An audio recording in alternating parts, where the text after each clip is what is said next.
Hi there, it's Ingrid here from Innie's Thingies, and I would like to show you how to use your resin kit that you've bought. As you can see, this is how it comes in your bag, and inside you will find a mold, a mixing cup, 2 sticks, 2 large containers, 2 small containers, a wet wipe, a sticker, a magnet with double-sided tape at the back, and your glitter pot and your color pigment. This is a two-step process, so you have to be a little bit patient. So what you're going to do to begin is you're going to take your small pots, so get rid of the 2 big ones, and everything else that we don't need at this point. Keep those for later. To start with, we take the small pot A, and yours will be wrapped. I didn't wrap mine just for the tutorial, but you'll take it out and pour it into the mixing cup, being really careful to pour out every last bit of it. So using your little stick, you're going to just scrape the sides and make sure it all comes out into your mixing bowl.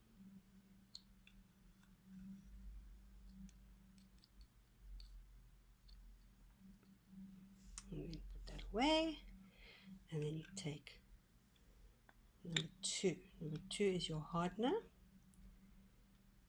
And the reason I like this particular resin, I've tried quite a few different resins, I find that this resin is low VOC, which means that there's no toxic fumes. You don't have to wear a mask, you don't have to wear gloves. You can quite easily and happily use this normally, which other ones you can't. You have to actually protect yourself because there's quite a chemical smell. This one's got a little bit of a smell, but nothing like the others. So what you can do once that's done is you stir it up. You'll see it goes a bit milky and there's like little strands inside. So you keep stirring until that is all gone. Being careful also to scrape the sides so you mix all of it together.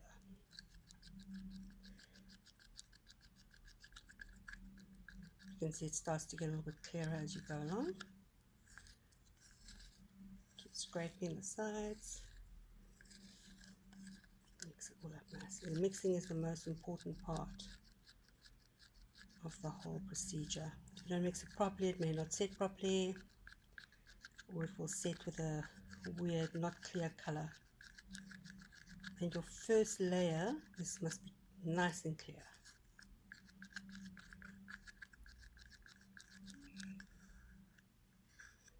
Keep mixing it and have a look. See, it's gone quite clear now. One last scrape of the sides. Okay. Now when you look at it, you'll see there's lots and lots of little bubbles. What I normally do is I like to just leave it for a minute or two, so that all the bubbles will come up to the surface of the bowl.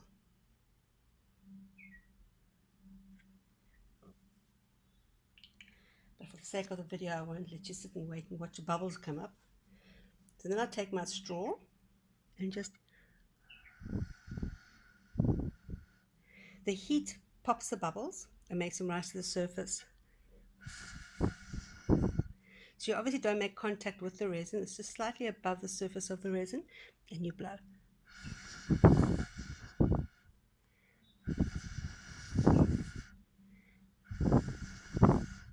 This is also where this resin has got a big bonus, where with the other resin where you have to wear a mask, at this point you have to take off your mask, inhale, and then blow the bubbles out. So when you inhale, you actually start inhaling all those toxins, the VOC and all that stuff, and that's what affects your lungs. So I've already got bad lungs, so I don't like to mess with that stuff.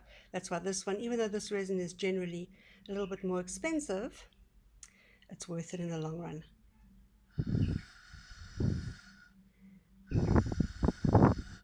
Okay, I'm quite happy with that. You can see there's still a little bit of bubbles in it.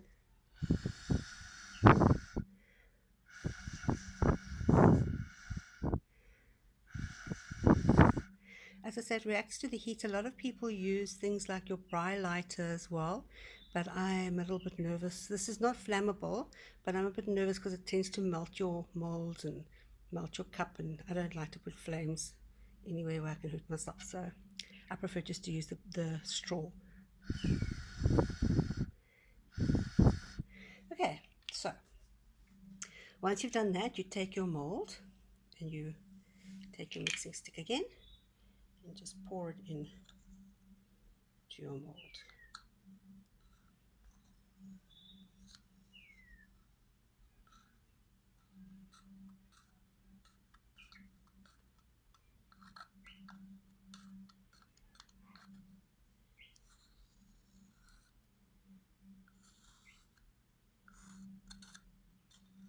Okay, once you scraped out all your resin, you're obviously still going to have some left in here. Take your stick, just leave your stick in the cup like that so that it's touching the corner, and you let it dry.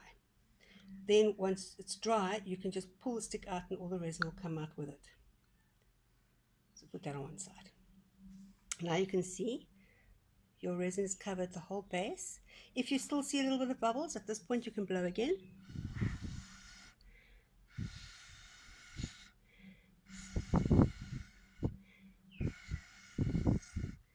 There we go.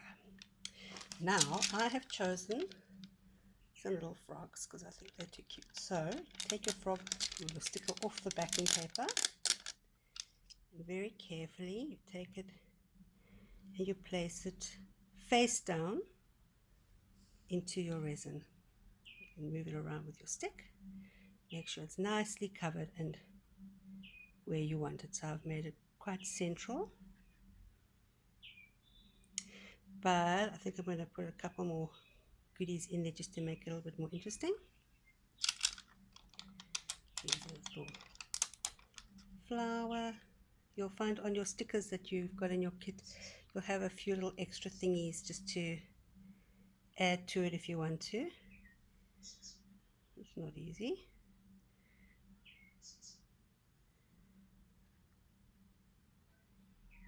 Okay, a little flower there. And here's a little dragonfly.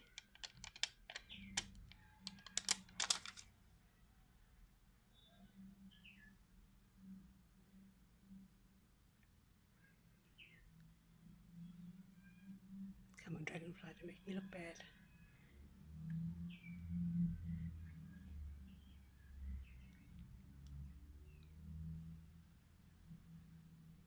Also at this point, if you decide you want to put some letters in, you get letter beads, and you can write something on, which I'll show you in another tutorial at a later stage. So there you go. There you have your base. Little frogs and my flower and my little bug. If you use puffy stickers, you'll find that the puffy stickers can tend to move. Once you've put them in the resin, they kind of float back to the surface. So if you use puffy stickers, you must keep coming back in the time that you're leaving this to set, and just check and see that everything's still in the right place. And I must actually just correct myself with that stick in the cup thing. We're going to be using the cup again before it dries. So you take your wet wipe out of your plastic bag, and you can wipe your hands at the same time and just wipe off. Just clean your mixing cup, because you're going to use it again just now. Sorry, I'll show you the others when we finish the second round. Okay, so there you have your first stage. I'm going to leave this now to set for about 4 hours. It won't be set properly. It will be kind of sticky set, but will be strong enough to be able to hold our glitter and our next layer after that. So just put it somewhere nice and safe where it's not too dusty, and I'll see you later.